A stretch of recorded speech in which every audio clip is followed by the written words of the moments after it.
join. Subsequently, because the timing is fixed, so we would better start now. So, yeah, good afternoon once again to all of you. And on behalf of NTPC PMI, I would like to extend a warm welcome to all the participants who have joined us today for this webinar on revenge bedtime procrastination. NTPC has been committed to the well-being of our employees and their families through various initiatives. And one such initiative is our Project Snehal, an employee assistance program, which provides valuable support and counseling services to our employees and their dependent family members. We have been running this program in association with One-to-One Help, which is a pioneer and leader in the employee assistance program industry in India. And now coming to today's webinar, today we are here to discuss a topic that might resonate with many of us, because our daily routines are such, like we are often consumed by the responsibilities of our daily life, leaving us with little or no time for ourselves. So consequently, what we do, we find ourselves staying up late, surfing the web, and compromising on our sleep. So today we are going to identify the patterns that lead to bedtime procrastination, and we'll try to find out strategies to control and change these patterns. And we are lucky and honored to have with us Ms. Alpana Sawant with us today. She's our speaker for today. And she's a senior counselor who has been empaneled with One-to-One Help since 2012. And with 15 years of extensive experience in counseling, psychotherapy, and well-being training, her expertise and experience will undoubtedly provide us invaluable insights and practical strategies to help us cope up with this bedtime procrastination. So once again, I welcome you, Alpana. And yeah, the floor is now yours. And yeah, over to you for the webinar. Yeah, thank you, Sunny, so much for the introduction, and thank you all participants for joining in for this session. I really appreciate your time. And the topic for today is revenge bedtime procrastination, and I'm sure many of you are curious to know about this topic, and we will be discussing more about it.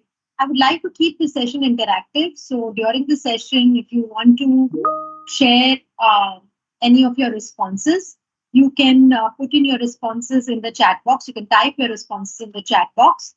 And at the end of the presentation, we will also keep some time for Q&A. In case anybody has any questions, then you can post your questions at that time. I'll do my best to answer. Okay. So before we start off and head into the topic, let me just start by asking you, when you hear this term or when you heard this topic or this title, revenge bedtime procrastination, what was the first thing that came to your mind? What did you think this topic was about? Just want to know your thoughts. You can put your responses in the chat. You don't have to worry really whether it has to be a right or wrong answer. So just share what your understanding is about this topic. I'll just wait till we get maybe a few responses in the chat.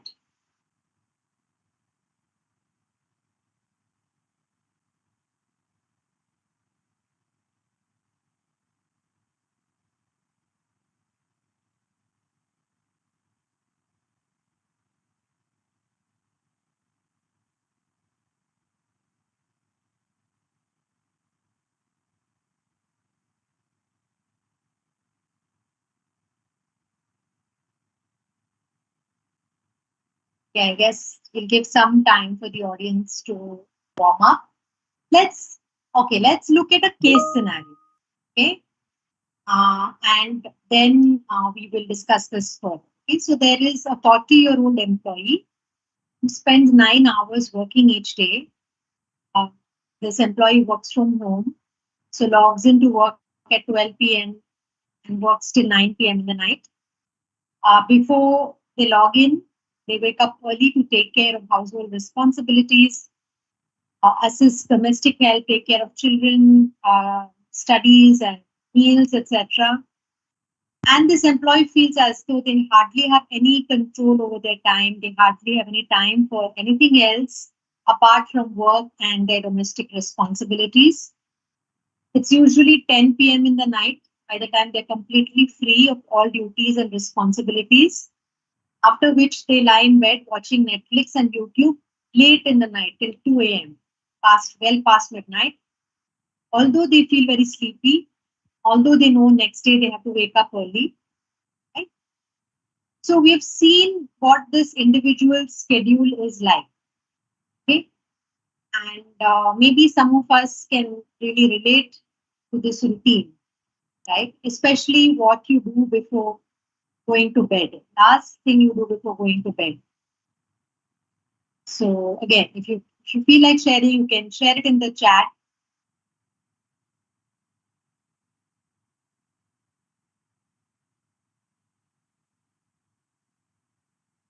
So most people say they watch TV, play online games, or social media, browse through social media, check WhatsApp, or watch something on Netflix or YouTube.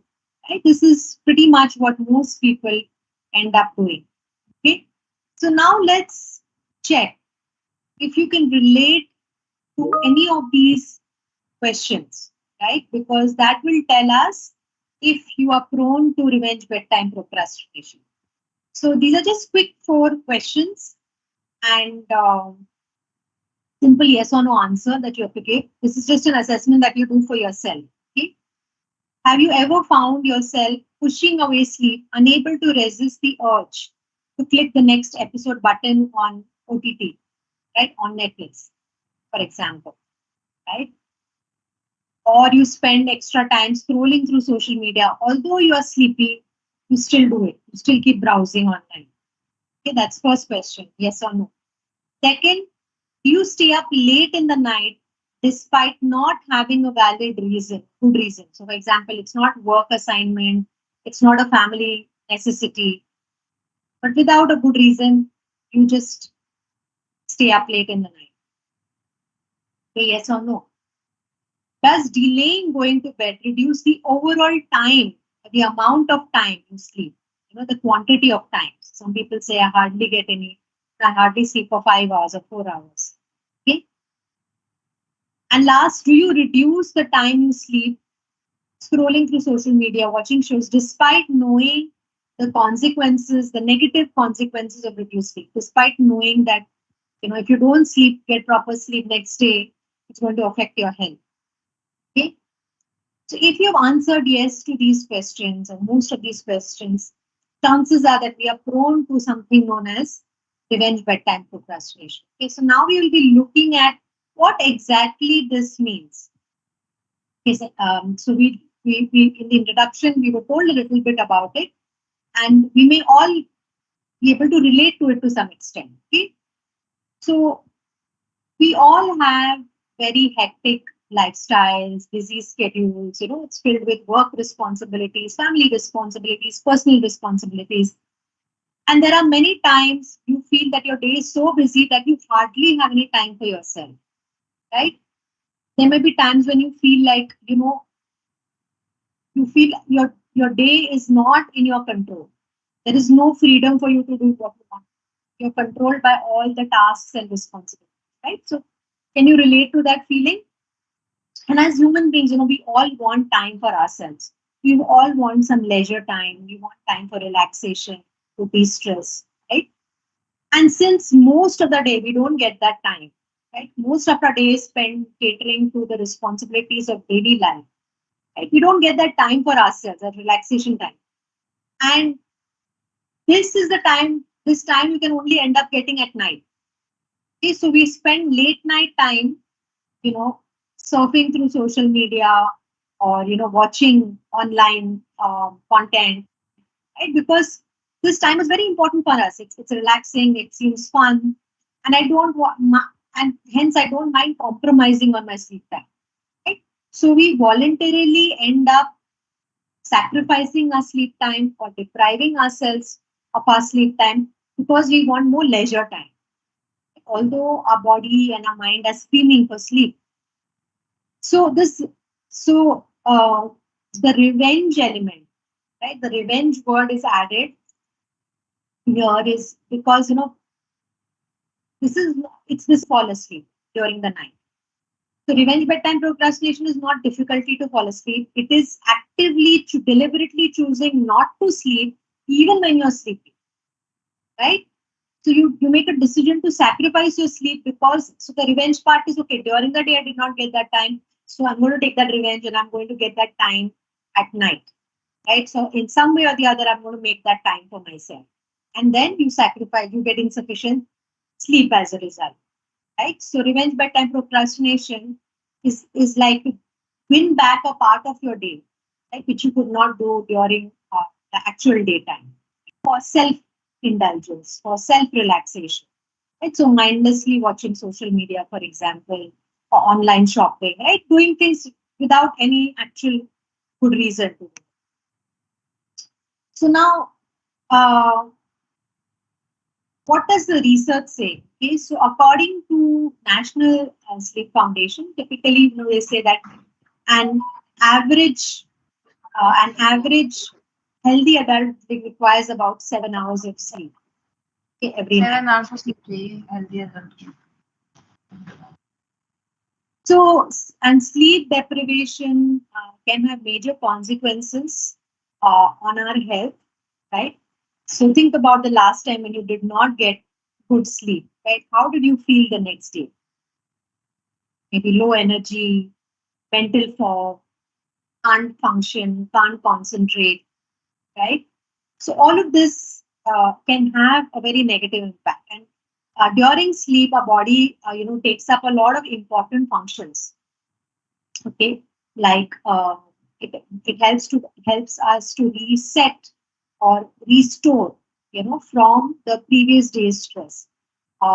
Memory consolidation, muscle repair, all these functions happen when we actually sleep. So when we reduce the amount of sleep, these functions get affected. Okay? So what are the behaviors associated with revenge bedtime procrastination? One is, of course, delaying in sleep. The overall time of sleep is reduced. Staying up late, not going to sleep without having a good reason. There is nothing urgent or important to do, but still you stay up late. And staying up late despite knowing the negative consequences, right? So, maybe chatting with friends, playing online games, watching TV, all of this is covered under revenge bedtime procrastination. Okay, now let's look at another scenario. Okay, so this is a 35-year-old who has been consistently voted as a best employee of the month. Has been very hardworking and reliable as a co-worker. Apart from 9 hours that they spend at work, they also extend their work hours to help company meet the targets. However, this leaves them with little or no time for themselves, to the extent that self-care and basic hygiene have been challenged. So, for example, skipping meals, is one thing that, or missing exercise. These things, basic things, they're not able to do. At the end of the day, which is usually midnight, this person sits with their phone and browses through social media because they find that relaxing. This ends up compromising on sleep, leaving them tired and exhausted for the next day. This continues to be their schedule week after week until one day this person experienced something different while at work, and then they decided to come in to meet a counselor. So what do you think happened the next day? What made them actually, realize that, okay, this is not healthy and we need to do something about it. Okay, we need to do something about it. So, we all probably would have experienced that at some point when we have not got enough sleep. And next day we are just not able to function. Maybe slept off. This person maybe actually slept off in office, dozed off in office, or maybe got a severe headache, or had other health issues, was not able to concentrate, became very irritable at work, right, or made a big mistake at work, which had a severe impact on their performance. So there could be so many other consequences that they had to face, because of which now they realize that, yeah, I need to do something about this problem. It is a problem. So now, what are the causes? We have understood what revenge bedtime procrastination is. Now let's look at what are the reasons why we engage in it. One is, of course, like I said, busy lifestyle, busy schedules. It keeps us on our toes all day, doesn't give us any time to ourselves. And after a busy day, we all want some time to detach from this hectic schedule and relax, right? And for many people, scrolling through the phones or watching online shows is a way to relax. However, in an attempt to de stress, we are actually negatively impacting our health even more. Right? Because, like I said, sleep itself is an important aspect of recovering from stress.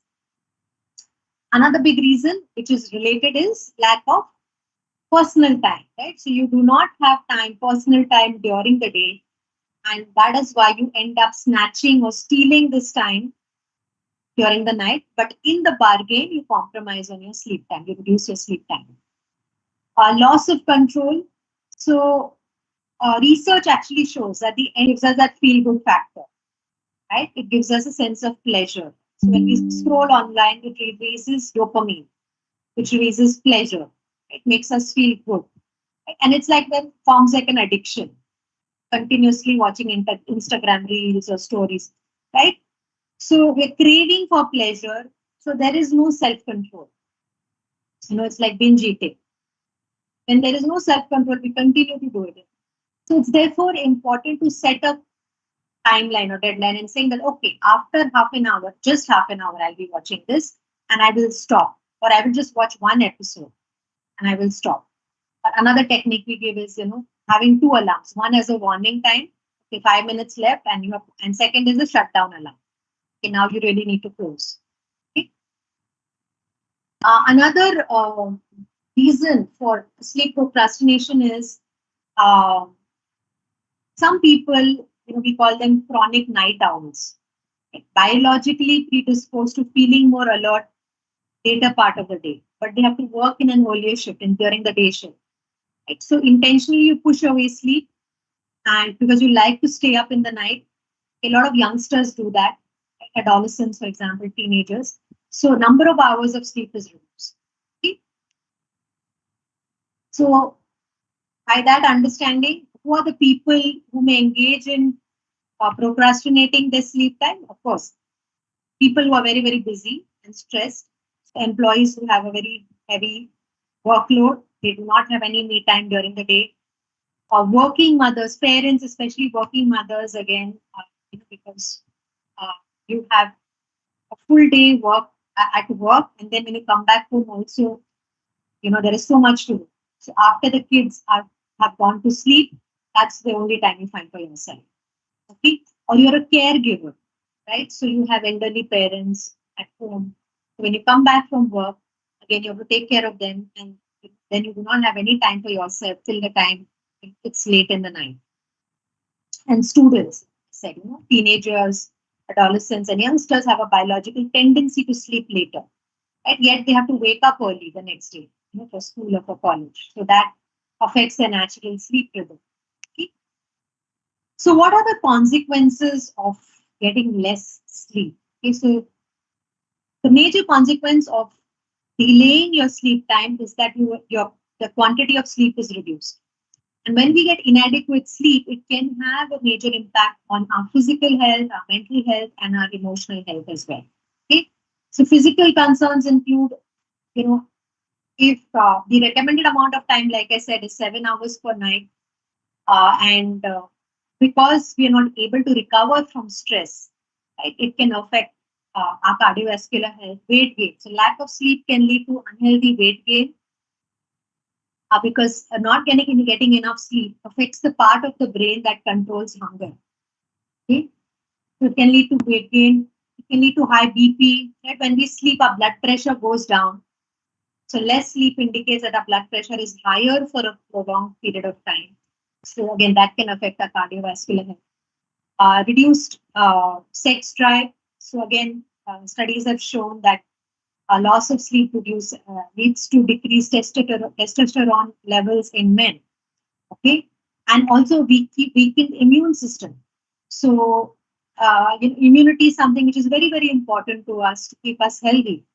So when we do not get adequate sleep, it affects our immune system, which affects our body's ability to defend itself against viruses, infections, diseases. It's more likely, infections are more likely. So health concerns, very real health concerns of inadequate sleep. Psychological concerns, of course, right? Loss of focus.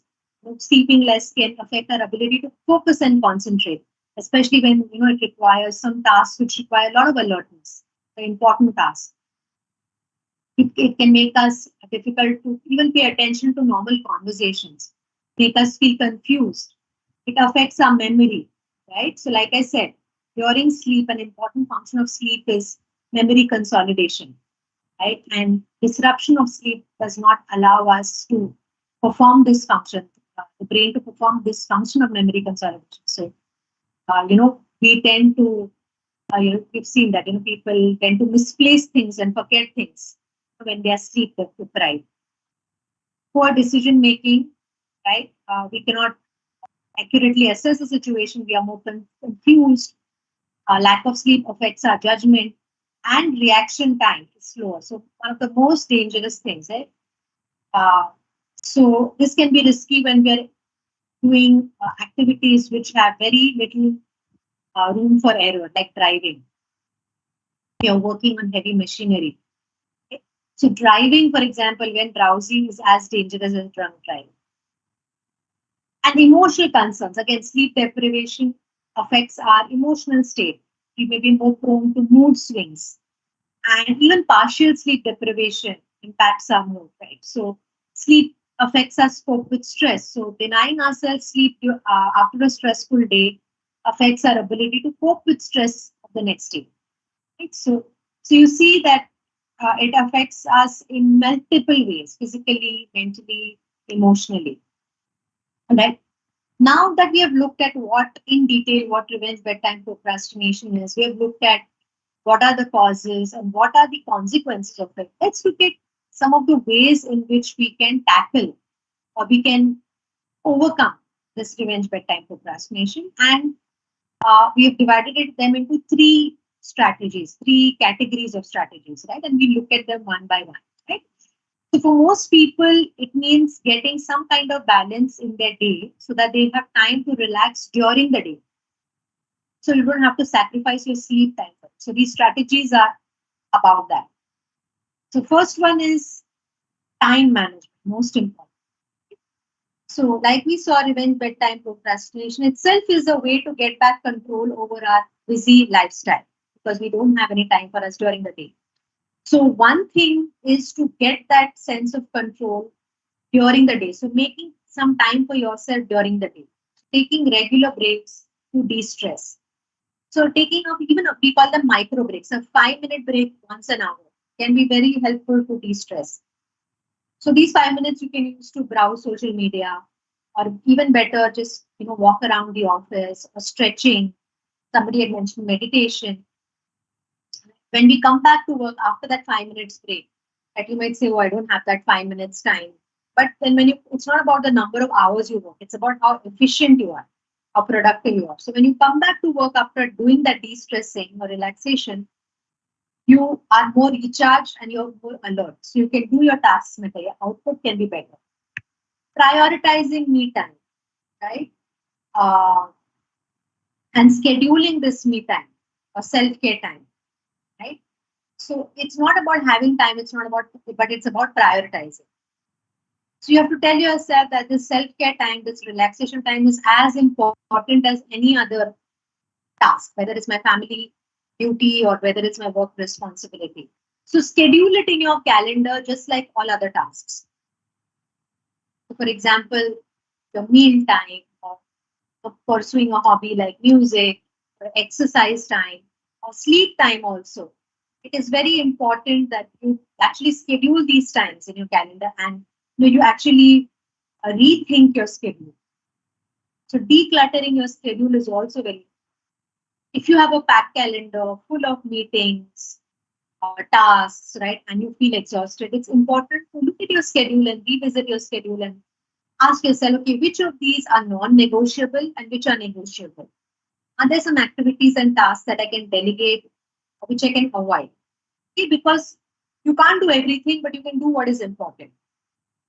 While work is important, relaxation is also important, right? So prioritize and ask yourself, okay, is there some out of when you are able to let go of certain low priority activities?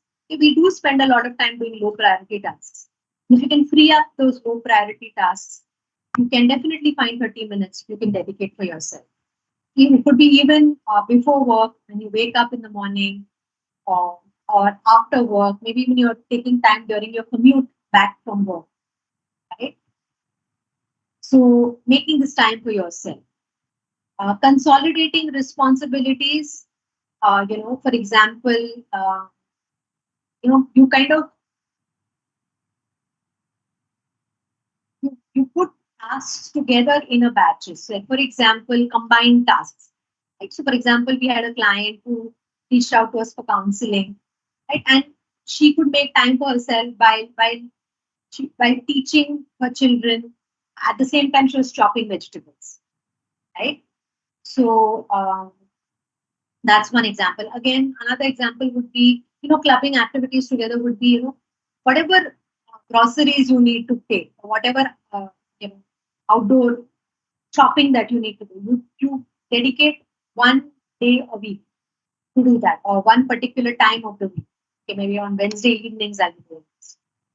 Getting groceries or getting some repair work or shopping, whatever it is, so that the rest of the time you don't have to go 10 times to do those tasks. Okay? Then I told you about setting alarms, right? Having a curfew time, right? So we spoke about the dopamine loop, those feel good chemicals that get released in the brain when you're scrolling through social media. And you get so addicted that you feel compelled, you don't feel like giving up.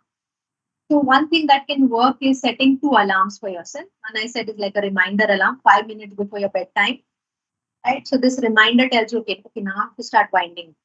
And the second alarm is the one you actually put the phone away, right? Or you switch off the TV, right? And what you can do is give yourself a treat day or cheap day. One day of the week where you can procrastinate your bedtime, like for example, Friday night, Saturday night, right? So it's okay. You don't be too hard on yourself and you can indulge, but not doing it every day. Okay. The other aspect is setting boundaries. Okay, and this is again closely tied to the time management aspect. Okay? Setting boundaries on the number of responsibilities you take on. So this is also rethinking your schedule. Take a larger perspective on all the responsibilities that you need me to take up, right? Perspective on the goals that you have. Are there certain responsibilities that are mandatory? Are there some that are avoidable? Like, for example, some may be absolutely non-negotiable, like taking your parents for your doctor visit, a child for the doctor visit, work meetings, work assignments. And then there can be some things that can be delegated, right? Or avoided. So if you already have your plate full with tasks, right? If somebody requests for your help, you don't have to say yes every time. Of course, you don't be unreasonable and say no every time, but sometimes we have a difficulty in saying no to others because you feel you displease them, or you don't want to get them upset. So you say yes, even though you know that you can't do it. And then you overcome it, and then you feel overwhelmed. So, being able to say no assertively, politely, but firmly, um, delegating work like at home also, right? A lot of us have this sense of control. We call it control freak. Only I can do it, right? So a lot of women who come in for counseling, they say, but my spouse doesn't help me, my family doesn't. We talk to the family members, like for example, speak to the husband. They say that no, but I want to help, but she doesn't like it when I do it. She wants to do it to be done her way. Right? So when you delegate, you should be okay with letting go of perfectionism. Others will not be able to do it your way, but it helps you. You can't do everything. So only you can relax on your behalf, right? You can't ask the maid to relax. You can ask the maid to cook for you. You can't ask the maid to relax on your home. Only you can spend quality time with your children. You can't ask somebody else to do it. Right? So delegate certain activities to others. Setting boundaries also on your phone. We set boundaries with other people and with our responsibilities, but also setting boundaries with our phone. So setting alarms is one of that aspect, right? Where you put boundaries. Because we don't realize the amount of time you spend on it. It's only 5 minutes, but you realize 20 minutes have gone by. Because that compulsion loop is created. When you, for example, on YouTube, you go on YouTube to watch one video, but towards the end of that video, there are suggested videos that come up. And then you feel tempted to click on those videos. Online shopping also, right? You go online to buy one thing, pick that, put it in your cart, and then when you go to your cart, you say, buy one more item and you get a discount. Right? So it creates that compulsion. So setting those boundaries is also very, very important. WhatsApp, for example, those groups that we have. The purpose of those groups has been long gone. Those groups were formed originally for some purpose, and now there are only forwards being sent. And you may think, oh, just a 2 minutes, it just takes 2 minutes to read something. But yeah, how many such forwards in a day that you read and you send to others also? It accumulates a lot of time. So drawing boundaries on your screen time also is very, very monitoring your screen time. So for example, there are apps that are available that you can use to monitor how much time you spend on screens. Or you have certain social media, for example, to identify your time wasters, certain apps that actually take up a lot of your time, whether it's Instagram, Twitter, or Facebook, or WhatsApp, right? And you put a boundary on it. Like we say, deleting certain apps during weekdays. A lot of people have been able to do that, because it keeps distraction away. Or you switch off notifications and you check your WhatsApp only in batches during the day, not throughout. Because as soon as you get a notification, you get tempted to read it. Even emails, you can check in batches, because jumping from email to your task, again, it is a distraction. Check emails in batches, switch off notifications, switch off, the internet, your mobile phone, and check only when you have assigned that time for it. Okay. Finally, the last category of strategies is a good sleep hygiene. Right? So, what is sleep hygiene? Sleep hygiene is a set of behaviors that we can engage in to promote good sleep. So, sleep habits, basically. Most important in this is setting a regular time for sleep and to going to sleep and regular time to wake up. Of course, flexible, maybe 10-15 minutes here and there. Ideally, your sleep schedule should remain the same, right? Because then your brain gets cued for it. Keep doing something over and over again, and your body also prepares itself. And have to try to do something relaxing before you go to sleep. I usually say put your phone to sleep at least half an hour before you go to sleep. Switch off all electronic devices and do something relaxing. Like somebody mentioned meditation before they go to sleep. Just watching your breath, or giving yourself a warm massage, or taking a warm shower, listening to soothing music maybe. That's something that you can do.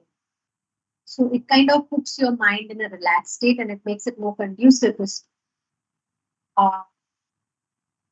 having a relaxed bedroom environment. So temperature is comfortable, switching off TV and, getting rid of all the distracting noise that can disrupt sleep, turning off bright lights, having a comfortable mattress, comfortable pillow, right? Your food and beverage intake. So we say at least, finish your dinner at least 2 hours before you go to sleep. And having tea, coffee. Again, caffeine can fragment sleep. So, and can cause difficulty in sleeping. So if you want to have tea, coffee, try to finish it before 4 p.m. Okay? And if you're taking a nap, for example, on weekends, if you take a nap, try to take an early nap, again, before 3 p.m. But just maybe 20 minutes, not too much. Because again, that can fragment sleep. You're not able to sleep the next day, in the night. And exercise, again, earlier the better, because rigorous exercise, again, can affect with your sleep. So this is really the basic concept of sleep hygiene. So basically controlling your environment and your habits so that your sleep gets optimized. So you can, based on all these strategies that have been discussed, so we spoke about a lot of strategies, right? Now you have to identify, okay, which of these strategies do you think can help you? Right? And which of these strategies would you like to adopt? Okay? I'm not saying that you have to take up everything, but at least some of the stuff which can actually be helpful and useful for you. Okay? Also, there are additional references available on our website as well as our mobile app, One-to-One Help. That is. So we have articles and assessments related to this topic, and of course, lots of other resources. So just to give you an overview of the EAP services that we offer, we have a lot of online resources. So we have a self-help library and self-assessments. We have articles, podcasts, videos on our website as well as our mobile app. And apart from that, we also have the counseling facility, which is available again online and telephonically. So we have video counseling, chat counseling, telephonic counseling, and you can reach out to us for counseling for any kind of issues. It doesn't have to be a severe life crisis or a mental health problem. It could be just work-life balance, parenting concern, anything that is bothering you, and you want to improve. You can note down our toll-free numbers that are mentioned here. You can reach out to us to book a counseling appointment or even for any technical assistance. So if you're not able to access our website, you're not able to download the app. Our app is One-to-One Help. You can download the app. If you have any difficulties in registering yourself, please do call our helpline numbers and our team will be more than happy to assist. This service is completely free of cost and confidential, so no names of employees who reach out to us is shared with your company. So you can rest assured and feel free to use this service. It's set up for your benefit. So I'm going to stop here and I am going to stop here and then let's see if there are any questions.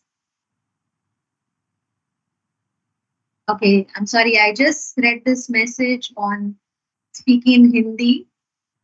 I wish I'd known it earlier, but I'm not sure if other participants would have understood if I spoke in Hindi. But I hope that at least some of this you were able to follow. If not, maybe. आगे उधर रह गया ठीक है ना, यहाँ तक बनाया है, यहाँ से ये सर, हाँ इधर इन्होंने है ना सर, ऐसी कच्ची वो लगा दी थी। Sayoni?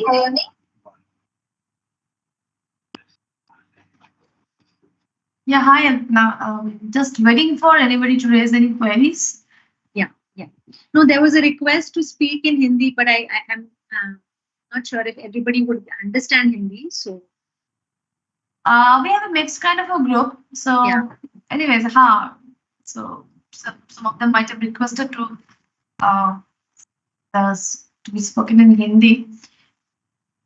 yeah, I'm sorry. Okay. Yeah, it's okay. I know because you are already in the webinar and technique session, so I understand it's difficult to take note at that time. So, do we have any queries from participants?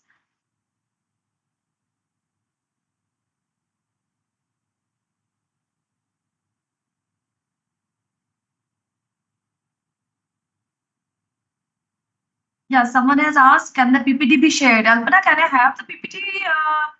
Yeah, I'm sorry we cannot share the PPT, but like I said, these resources, articles, etc., are available on our website as well as the mobile app.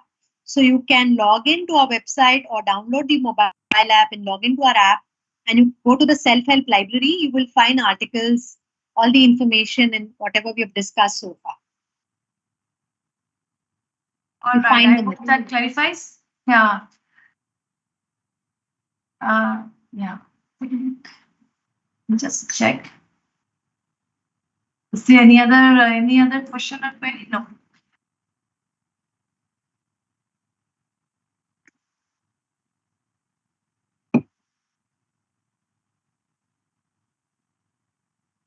So I think we can end it here today.